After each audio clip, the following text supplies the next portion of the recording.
हाँ, नमस्कार दोस्तों एवं छात्र छात्राओं। आज अपने YouTube channel GK Ravindra Chauhan के ऊपर मैं फिर से चौहान वंश पार्ट 3 लेकर के आपके बीच में फिर से हाजिर हूँ। पीछे की कक्षाओं में राजस्थान से संबंधित बता देता हूँ क्या क्या पढ़ा दिया था।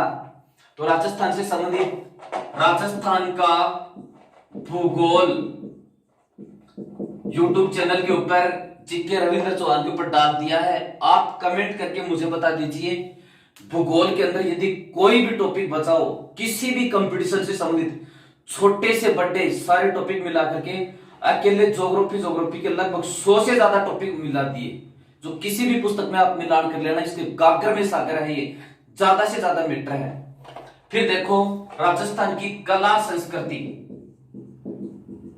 ये भी राजस्थान की कला संस्कृति लगभग 100-150 टॉपिक बना करके मैंने छोटे छोटे इसके अंदर डाले। कला संस्कृति में यदि कोई भी टॉपिक छोटी मोटी बात बची हो तो आप मेरे को कमेंट करके बता सकते हैं, वो टॉपिक मैं डाल दूंगा। फिर देखो इसके बाद में अपने चालू किया है राजस्थान का इतिहास। राजस्थान की इतिहास से संबंधित क्या डाले हैं, आज सिर्फ राजस्थान के से संदर्भ में बता रहा हूं, बाकी हिंदी के भी लगभग वीडियो व्याकरण और काव्य शास्त्र से संबंधित डाल दिए हैं। मैथ रीजनिंग की भी बीच बीच में मुख्य वीडियो, साइकोलॉजी की भी मुख्य वीडियो, और जो डालनी हो आप मेरे को कमेंट करके बता दीजिए। वो मैटर आपको 100% दूसरे या तीसरे दिन में मिल जाएगा। इतिहास के अंदर क्या क्या पढ़ा दिया है, एक तो राजस्थान के प्रमुख इतिहासकार, दूसरी राजस्थान की सभ्यताएं, तीसरी राजस्थान के शिलालेख, चौथी राजस्थान के सिक्के, पांचवी राजस्थान की प्रशस्ति। इनके बारे में डिटेल से डाल चुका हूं मैं। फिर देखो क्या पढ़ाया, प्रतिहार, परमार, चालुक्य, और अपना ये 9वां टॉपिक चल रहा चौहान। ये पीछे पढ़ा चुका हूं मैं इस YouTube चैनल के ऊपर, जीके रविंद्र चौहान के ऊपर सारी चीज मौजूद रहेंगी। देखो अब अपने चौहान चल रहे हैं, चौहानों की पार्ट नंबर 3 यानी पीछे 2 पार्ट मैं पढ़ा चुका हूं। अब तीसरे पार्ट के अंदर अगला शासक पढ़ेंगे। प्लीज इससे पहले मेरे चैनल को सब्सक्राइब जरूर कर दीजिए, जीके रविंद्र चौहान, ताकि कोई भी वीडियो आपको आसानी से डालते ही उपलब्ध हो जाए। लॉकडाउन का समय है, जैसा ऑफलाइन के अंदर जैसी क्लास होती है वैसा आनंद हालांकि है नहीं इसमें, लेकिन फिर भी किसी भी प्रकार की कोई भी कसर छोटी नहीं जाएगी। मैं इस बात को बिल्कुल भी हल्के में नहीं ले रहा कि लॉकडाउन हो गया तो ये पढ़ाई, जो पढ़ने वाले बच्चे हैं उनके लिए बहुत अच्छा समय है कि न कहीं जाना न कहीं आना, आराम से यूट्यूब पर तैयारी करो। अपने जो कंफ्यूज से संबंधित प्रश्न है उनका सॉल्यूशन करो। यह नहीं कि लॉकडाउन हो गया तो पढ़ाई का भी लॉकडाउन हो गया। पढ़ने वालों के लिए इससे अच्छा टाइम जिंदगी में कभी आएगा नहीं कि न कहीं जाना न कहीं आना, किताबें मित्र हैं, यही साथ देंगी लास्ट तक। तो ज्यादा से ज्यादा जो बच्चे होशियार हैं वो भी ये ना सोचे वो अपना और ज्यादा सुधार करें। जो प्रश्न कंफ्यूज के प्रश्न है उनका समाधान करने का, और ये बहुत अच्छा टाइम है। हालांकि जब से लॉकडाउन लगा है मेरी रेगुलर 10 घंटे की पढ़ाई चलती रहती है, 10 घंटे की रोजाना एवरेज, क्योंकि पढ़ाई का लॉकडाउन थोड़ी है। विद्यार्थियों के मैंने मैटर को इतना परिमार्जित किया है कि किस जो प्रश्न पूछे गए कंपटीशन में वो नए तरीके से, यानी मैटर को नए और तरोताजा करने का बहुत अच्छा मौका है। धन्यवाद। अब अगला नंबर 1 राजा पढ़ते हैं। ये विग्रहराज चतुर्थ न केवल राजस्थान की परीक्षाओं से संबंधित बल्कि इंडिया जीके लेवल की भी कई परीक्षाएं हैं, इंडिया लेवल की, उनसे संबंधित भी इस राजा का प्रश्न पूछते हैं। बड़ा इंपॉर्टेंट है, एक बार इसको डिटेल से पढ़ाऊंगा, फिर इसके जो 2-3 प्रश्न ज्यादा पूछते हैं उनको अलग से लिखवा दूंगा, नोट करवा दूंगा। देखो ये राज कब से कब तक 1153 से 1163 तक रहे। कौन? विग्रहराज चतुर्थ। ये कब से कब तक रहे? 1153 से 63 तक अजमेर के शासक रहे। ठीक है, अब एक तो इसका पहला जो इंपॉर्टेंट पर्सन है वो ये, इसकी उपाधि कवि बांधव, इसकी उपाधि कवि बांधव। इसका मतलब है कवियों के साथ भाई जैसा व्यवहार करने वाला। कवियों के साथ कवि बांधव, प्रश्न पूछते हैं चौहान वंश के किस शासक की उपाधि कवि बांधव थी? कवियों के साथ, आश्रयदाताओं के साथ बड़ा अच्छा व्यवहार करता था, इसलिए इसको कवि बांधव की, देखो कितनी बढ़िया उपाधि है। कवियों के साथ भाई जैसा व्यवहार करता था, कवियों ने खुश होकर के इसको कवि बांधव की उपाधि प्रदान की। तो इतिहास हमें क्या सिखाता है? हमें विद्वान कवियों के साथ अच्छा व्यवहार करना चाहिए, तो उनसे हमको उपाधि मिल जाती है कवि बांधव।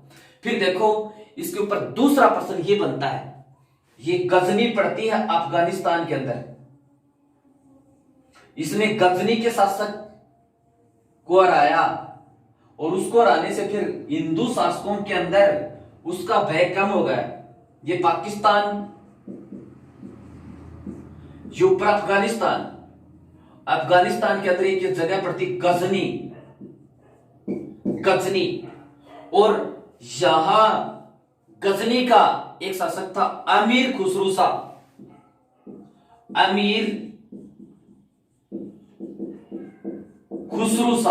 इसने अमीर खुसरू शाह को पराजित किया। तो अगला प्रश्न, गजनी के शासक अमीर खुसरू शाह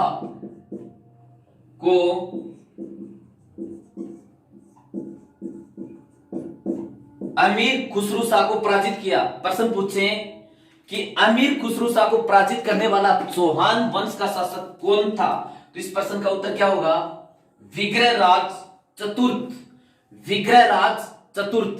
इसको हराने से फिर जो हिंदू राजा थे उनको गजनी से मुक्ति दिलाई। गजनी के शासक अमीर खुसरू शाह को पराजित किया। वह हिंदू शासकों को गजनी से मुक्ति दिलाई। तो गजनी शासक अमीर खुसरू शाह को पराजित करने वाला शासक कौन था? विग्रहराज चतुर्थ। कवि बांधव भी किसे कहते हैं? विग्रहराज चतुर्थ को। इन्हीं में से प्रश्न पूछते हैं। फिर देखो आगे इसने क्या किया। 1157 के अंदर, 1157 के वर्ष के अंदर इसने क्या किया? 1157 के अंदर, ये तो यहां पर अजमेर है, अजमेर का शासक है, और ये यहां पर दिल्ली पड़ती है, जिसकी स्थापना अनंगपाल तोमर ने की थी। यानी दिल्ली पर तोमर वंश का शासन था। 1157 के अंदर इसने अजमेर से दिल्ली पर आक्रमण किया और दिल्ली का तोमर वंशीय राजा था तंवर, उस तंवर को पराजित किया। तो 1157 में दिल्ली के तोमर वंशीय शासक तंवर को पराजित कर अपने साम्राज्य में मिलाया। प्रश्न यहां से बड़ा जबरदस्त इंपॉर्टेंट निकल करके आता है कि चौहान वंश का पहला शासक जिसने दिल्ली को जीत करके अपने साम्राज्य के अंदर मिलाया, दिल्ली को इससे पहले किसी ने नहीं जीता था। चौहान वंश का पहला शासक जिसने दिल्ली को जीत करके अपने साम्राज्य में मिलाया कौन सा है? विग्रहराज चतुर्थ। तो चौहान वंश का पहला शासक जिसने दिल्ली को जीतकर अपने साम्राज्य में मिलाया, तो इसका उत्तर क्या होगा? विग्रहराज चतुर्थ। चौहान वंश का पहला शासक जिसने दिल्ली को जीत करके अपने साम्राज्य में मिलाया, यानी दिल्ली को जीत करके चौहानों के साम्राज्य में मिलाने वाला पहला शासक कौन था? विग्रहराज चतुर्थ था, पहला शासक। ठीक है, अब देखो इसके बाद में एक बार ये रिपीट कर देता हूं। विग्रहराज चतुर्थ 1153 से और 1163 तक रहे, चौहान वंश का। इसकी उपाधि कवि बांधव, कवियों के साथ भाई जैसा व्यवहार करने वाला। ये गजनी है। गजनी के शासक अमीर खुसरो शाह को पराजित किया और इससे हिंदू राजाओं को मुक्ति दिलाई। फिर देखो 1157 के अंदर इसने दिल्ली के तोमर वंशीय शासक तंवर को पराजित किया और अपने साम्राज्य में मिलाया। चौहान वंश का पहला शासक जिसने दिल्ली को जीतकर अपने साम्राज्य में मिलाया कौन था? विग्रहराज चतुर्थ। चौहान वंश का पहला शासक जिसने दिल्ली को जीत करके अपने साम्राज्य के अंदर मिलाया कौन था? विग्रहराज चतुर्थ। अब देखो इसके बाद में इसके ऊपर और क्या प्रश्न बनता है। ये दिल्ली से प्राप्त अशोक शिलालेख पर बिसल देव ने 9 अप्रैल 1163 को और कुछ बातें लिखवा दी।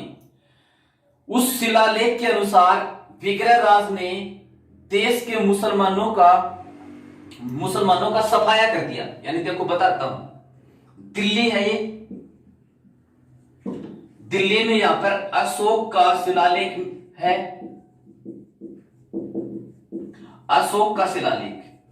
इस शिलालेख के ऊपर विग्रहराज चतुर्थ ने भी कुछ बातें लिखवा दी। और विग्रहराज चतुर्थ ने कुछ बातें कब लिखवाई? 9 अप्रैल और 1163 को कुछ बातें लिखवाई।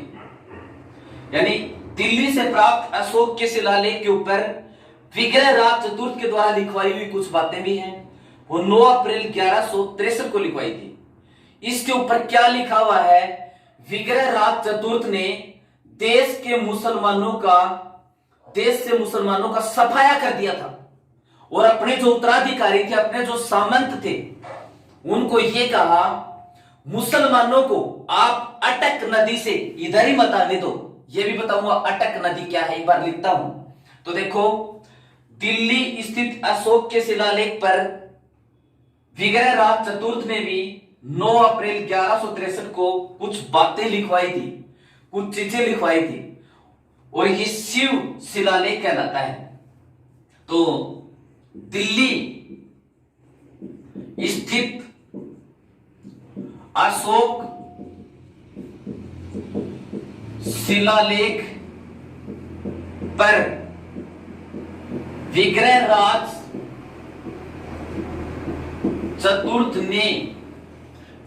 चतुर्थ ने 9 अप्रैल 1163 को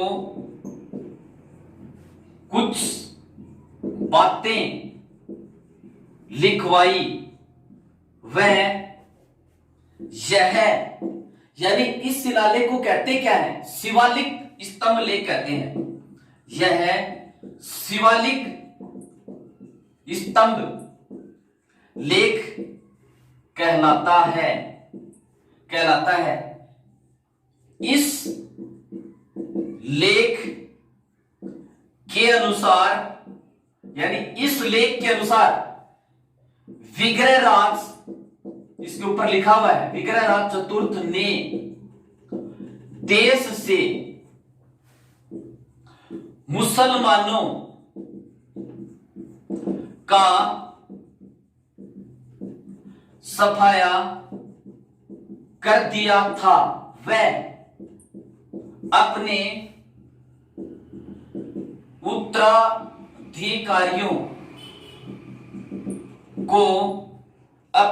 उत्तराधिकारियों को संदेश दिया कि मुसलमानों को अटक नदी से आगे नहीं आने दिया जाए। अब इन पूरी बातों को खोलकर बताऊंगा। ये अटक नदी क्या है? सबसे पहले तो ये देखो, शुरुआत करते हैं।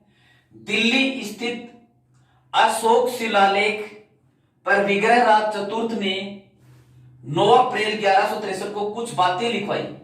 यानी यहां पर दिल्ली है दिल्ली में एक शिलालेख मिला, अशोक शिलालेख। इस अशोक शिलालेख के ऊपर 9 अप्रैल 1163 को विग्रहराज चतुर्थ ने भी कुछ लिखवा दिया। इसके बाद में ये क्या कहलाया? शिवालिक स्तंभ लेख कहलाया। शिवालिक स्तंभ लेख कहलाता है। इस शिवालिक स्तंभ लेख कहलाता है। इस लेख के अनुसार विग्रहराज चतुर्थ ने देश से मुसलमानों का सफाया कर दिया था। वह अपने उत्तराधिकारियों, अपने पुत्रों को, अपने सामंतों को संदेश दिया कि मुसलमानों को अटक नदी से आगे नहीं दिया जाए। अब ये अटक नदी क्या है बताता हूं। ये सिंधु नदी है।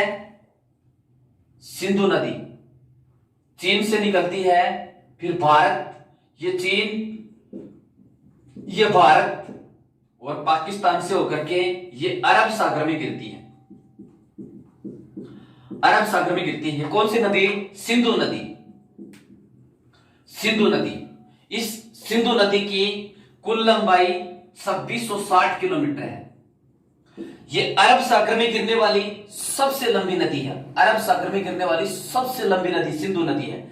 और सिंधु नदी ये पाकिस्तान है, पाकिस्तान की प्रमुख नदी है। पाकिस्तान की प्रमुख नदी है। ये हिमालय पर्वत क्षेत्र है। ये हिमालय पर्वत के पहाड़ों से निकलती है। हिमालय पर्वत के पहाड़ों से निकलती हुई पहाड़ी भाग, ये भारत का जम्मू कश्मीर क्षेत्र, इससे फिर पाकिस्तान का भी पहाड़ी भाग, ये पाकिस्तान में सबसे पहले समतल में प्रवेश करती है। अटक जगह में, समतल में, यानी सबसे पहले समतल में प्रवेश, बेचारी पहाड़ों में पई समतल में प्रवेश करती है। अटक, अटक पाकिस्तान में। इस शिलालेख में इसने ये कहा, यानी अटक स्थान पर इस नदी को अटक कहते हैं। समतल में इस नदी को अटक कहते हैं। तो इस विग्रहराज चतुर्थ ने ये कहा कि मुसलमान इस सिंधु नदी से आगे नहीं आए, इनको आगे ही मत आने दो, इस अटक नदी के इस पार नहीं आए। अपने उत्तराधिकारियों को संदेश दे दिया। और ये बात लिखी हुई कहां पर है? इस शिलालेख के अंदर लिखी हुई है, विग्रहराज चतुर्थ। ठीक है। अब देखो इस विग्रहराज चतुर्थ से संबंधित और क्या प्रश्न बनते हैं। इसने अजमेर के अंदर बार बार पूछते हैं। अजमेर के अंदर एक संस्कृत पाठशाला का निर्माण करवाया था। अजमेर के अंदर एक संस्कृत पाठशाला का निर्माण करवाया था, जिसको कुतुबुद्दीन ऐबक ने तुड़वा दिया। अजमेर के अंदर, ये अजमेर है, और अजमेर के अंदर एक संस्कृत पाठशाला का निर्माण करवाया था। संस्कृत पाठशाला, तो अजमेर में संस्कृत पाठशाला का निर्माण किसने करवाया था? विग्रहराज चतुर्थ ने। तो प्रश्न यहां पर क्या बनता है? अजमेर में विग्रहराज चतुर्थ द्वारा निर्मित संस्कृत पाठशाला को तुड़वा कर 2.5 दिन का झोपड़ा नामक मस्जिद का निर्माता, तो इसका उत्तर होगा कुतुबुद्दीन ऐबक। कुतुबुद्दीन ऐबक, इस प्रश्न का उत्तर होगा कुतुबुद्दीन ऐबक। देखो यहां पर जो संस्कृत पाठशाला बनवाई थी अजमेर के अंदर, ये संस्कृत पाठशाला, इस तरह से संस्कृत पाठशाला बनवाई थी। इस पाठशाला को इसने तहस नहस करके तुड़वा करके कुतुबुद्दीन ऐबक ने, और यहां पर एक मस्जिद बनवा दी। यहां पर एक मस्जिद बनवा दी, और उस मस्जिद को क्या कहते हैं? 2.5 दिन का झोपड़ा। इसके ऊपर प्रश्न पूछते हैं। फिर से बताता हूं, ये अजमेर में संस्कृत पाठशाला बनवाई थी इसने। अजमेर में विग्रहराज चतुर्थ द्वारा निर्मित संस्कृत पाठशाला, और ये संस्कृत पाठशाला इसने 1153 में बनवाई थी। 1153 में तुड़वा कर 2.5 दिन का झोपड़ा नामक मस्जिद का निर्माता कौन था? कुतुबुद्दीन ऐबक। कुतुबुद्दीन ऐबक ने 1194 के अंदर इसको तुड़वा करके यहां पर एक मस्जिद बनवा दी, और यह मस्जिद क्या कहलाती है? 2.5 दिन का झोपड़ा। फिर से सुन लीजिए, अजमेर में विग्रह राज चतुर्थ ने 1153 के अंदर एक संस्कृत पाठशाला बनवाई थी, यानी निर्मित संस्कृत पाठशाला को तुड़वा कर 2.5 दिन का चौपड़ा नामक मस्जिद का निर्माता, तो नामक मस्जिद का निर्माण किसने करवाया था? 2.5 दिन का चौपड़ा कुतुबुद्दीन ऐबक ने 1194 के अंदर करवाया था। ध्यान रहे ये 2.5 दिन का चौपड़ा राजस्थान की पहली मस्जिद है, राजस्थान की प्रथम मस्जिद है। राजस्थान की पहली मस्जिद कौन सी है? 2.5 दिन का चौपड़ा। ये भारत की पहली मस्जिद की बात करें तो वह है कुवत उल इस्लाम। कुवत उल इस्लाम भारत की पहली मस्जिद कुवत उल इस्लाम। और ये कुवत उल इस्लाम कहां पर है? दिल्ली में। इसकी भी नींव तो कुतुबुद्दीन ऐबक ने रखी थी, लेकिन उसको पूर्ण करवाया था इल्तुतमिश। इल्तुतमिश के टाइम में ये पूर्ण हुई थी। तो भारत की पहली मस्जिद कुवत उल इस्लाम दिल्ली में कुतुबुद्दीन ऐबक ने नींव रखी थी, इल्तुतमिश ने इसको पूर्ण करवाया था। और राजस्थान की पहली मस्जिद 2.5 दिन का झोपड़ा। अब देखो इसको 2.5 दिन का झोपड़ा क्यों कहते हैं? इसको बनाने में तो समय लगा था 2.5 वर्ष, 2.5 वर्ष। लेकिन एक मुस्लिम संत है पंजाब शाह, उस पंजाब शाह की स्मृति में यहां पर 2.5 दिन का उर्स यानी मेला लगता है, इसलिए 2.5 दिन का झोपड़ा कहलाती है। तो 2.5 दिन का मेला, 2.5 दिन का मेला पंजाब शाह की स्मृति में। पंजाब शाह एक मुस्लिम संत था, उसकी स्मृति में 2.5 दिन का मेला कहां पर लगता है? 2.5 दिन का झोपड़ा में। राजस्थान की पहली मस्जिद है ये 2.5 दिन का झोपड़ा।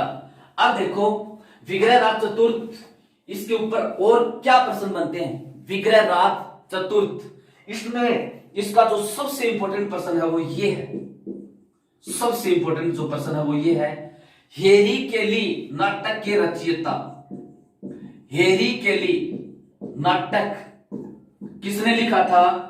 विग्रह राज चतुर्थ ने लिखा था, विग्रह राज चतुर्थ ने लिखा था। सबसे इंपॉर्टेंट प्रश्न, ये खुद भी एक कवि था, तभी तो कवियों के महत्व को समझता था, उनके साथ भाई जैसा व्यवहार करता था, और ये कवि बांधव कहलाया। तो हेरी केली नाटक किसने लिखा था? विग्रह राज चतुर्थ ने। इसकी भाषा तक पूछते हैं संस्कृत, संस्कृत। ये खुद संस्कृत का प्रकांड विद्वान था, और संस्कृत पाठशाला अजमेर में बनवाई भी थी, लेकिन उसको तुड़वा करके 2.5 दिन का चौपड़ा किसने बनवा दिया था? कुतुबुद्दीन ऐबक ने तुड़वा करके 2.5 दिन का चौपड़ा बनवा दिया था। अब देखो इसके अंदर वर्णन किसका है? हेरी केली नाटक के अंदर किसका वर्णन है?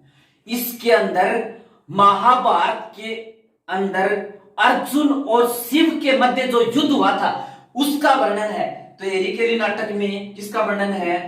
महाभारत के युद्ध के अर्जुन व शिव के मध्य युद्ध का वर्णन है। फिर से सुन लीजिए, हेरी केली नाटक विग्रह राज चतुर्थ टॉपिक चल रहा अपना 1153 से 63 तक रहे। हेरी केली नाटक किसने लिखा था? विग्रह राज चतुर्थ ने। किस भाषा में लिखा था? संस्कृत भाषा में। संस्कृत का प्रकांड विद्वान, अजमेर में संस्कृत पाठशाला बनवाई। इसमें किसका वर्णन है हेरी केली नाटक में? महाभारत के युद्ध के अर्जुन और शिव के मध्य जो लड़ाई हुई थी उसका उल्लेख किस नाटक में है? हेरी केली नाटक में है। अब इसके दरबारियों ने भी कुछ किताब लिखी, वो भी बहुत अच्छी हैं। बिसल देव रासो, इसके काल में लिखा गया एक ग्रंथ है बिसल देव रासो। ये बिसल देव इसी को कहा गया है, बिसल देव रासो। और बिसल देव रासो किसने लिखा था? नरपति नाल है। बिसल देव रासो नरपति नाल है। बिसल देव रासो किसने लिखा था? इसके दरबारी विद्वान नरपति नाल है। इस बिसल देव रासो में किसका उल्लेख है? परमार राजा भोज की बेटी राजमती व विग्रह राज चतुर्थ के मध्य प्रेम संबंधों का उल्लेख, और इसके अलावा खान देश और उड़ीसा विजय का उल्लेख। तो बिसल देव रासो में किसका मध्य उल्लेख, किसका उल्लेख है? परमार राजा भोज की बेटी व विग्रह राज चतुर्थ के मध्य प्रेम संबंधों का उल्लेख, और खान देश और उड़ीसा विजय का उल्लेख किस पुस्तक के अंदर है? बिसलदेव रासो के अंदर। तो इसके अंदर वर्णन किसका है? विग्रह राज चतुर्थ व परमार राजा भोज की पुत्री राजमती, परमार राजा भोज की पुत्री राजमती के मध्य प्रेम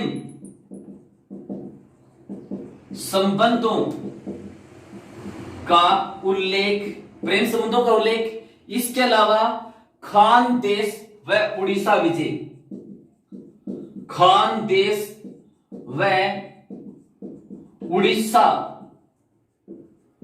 विजय का उल्लेख। बिसलदेव रासो जो नरपति नालय ने लिखी थी, क्या वर्णन है इसके अंदर? विग्रह राज चतुर्थ व परमार राजा भोज की पुत्री राजमती के मध्य प्रेम संबंधों का उल्लेख व खान देश व उड़ीसा इनके जीत का उल्लेख है। खान देश व उड़ीसा के विजय का उल्लेख इसके अंदर मिलता है। फिर एक ग्रंथ और लिखा गया, ललित विग्रह राज, ललित विग्रह राज, ललित विग्रह राज। ये ललित विग्रह राज किसने लिखा था? सोमदेव ने। इस सोमदेव दरबारी विद्वान था इसका, इसीलिए इसको कवि बांधव कहा था। सोमदेव ने लिखा था।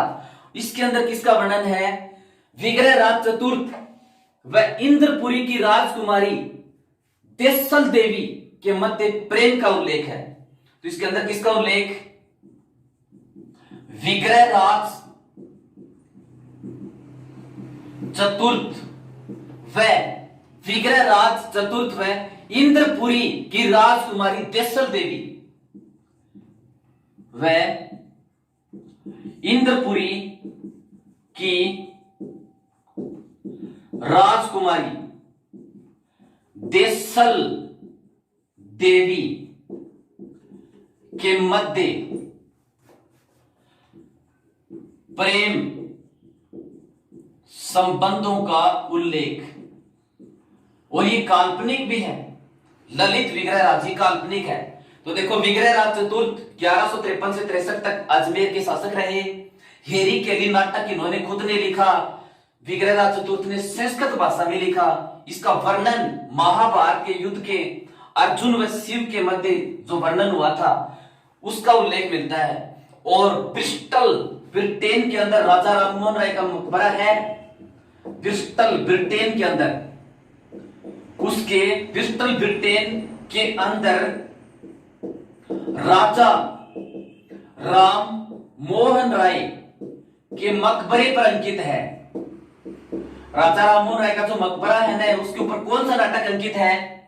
हेरी केली नाटक। वहां ब्रिस्टल ब्रिटेन में अकबर सेकंड ने राजा को भेजा था, वहां पर राजा राममोहन राय को। राजा राममोहन राय ये भारत के प्रथम समाज सुधारक माने जाते हैं। और राजा राममोहन राय को अपनी तनख्वाह बढ़ाने के लिए अकबर सेकंड ने ब्रिस्टल ब्रिटेन भेजा था। बेचारे की वहीं पर मृत्यु हो गई। उसका मकबरा भी वहां पर है ब्रिस्टल ब्रिटेन में। और उसके मकबरे के ऊपर कौन सा नाटक लिखा हुआ है? हेरी केली नाटक। ये प्रश्न भी पूछा हुआ है, ठीक है। अब इस हेरी केली नाटक के बाद में बिसलदेव रासो नरपति नालय ने लिखी थी। इसमें किसका वर्णन? विग्रह राज चतुर्थ व परमार राजा भोज की पुत्री राजमती के मध्य प्रेम संबंधों का उल्लेख, खान देश और उड़ीसा विजय का उल्लेख। ललित विग्रह राज ये सोमदेव ने लिखी थी। विग्रह राज चतुर्थ व इंद्रपुरी की राजकुमारी देसल देवी के मध्य और प्रेम संबंधों का उल्लेख है। किस पुस्तक के अंदर? ललित विग्रह राज में। और इसको कवि बांधव भी किसने कहा था? ललित विग्रह राज के लेखक सोमदेव, इसका दरबारी इतिहासकार था, उसी ने इसको कवि बांधव की उपाधि प्रदान की थी। फिर देखो, ये किलफोर्न इतिहासकार है ना, जो हेरी केली नाटक है, हेरी केली नाटक से प्रभावित होकर किलफोर्न का कथन, किलफोर्न इतिहासकार ने ये हेरी केली नाटक पढ़ा और उसने ये कहा कि ये विग्रह राज चतुर्थ उन हिंदू शासकों में से एक है जो कालिदास और भवभूति की होड़ में खड़ा हो सकता है। क्या कहा? विग्रहराज चतुर्थ उन हिंदू शासकों में एक है जो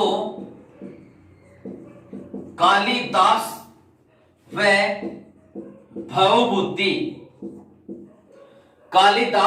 भवभूति की होड़ में खड़ा हो सकता है,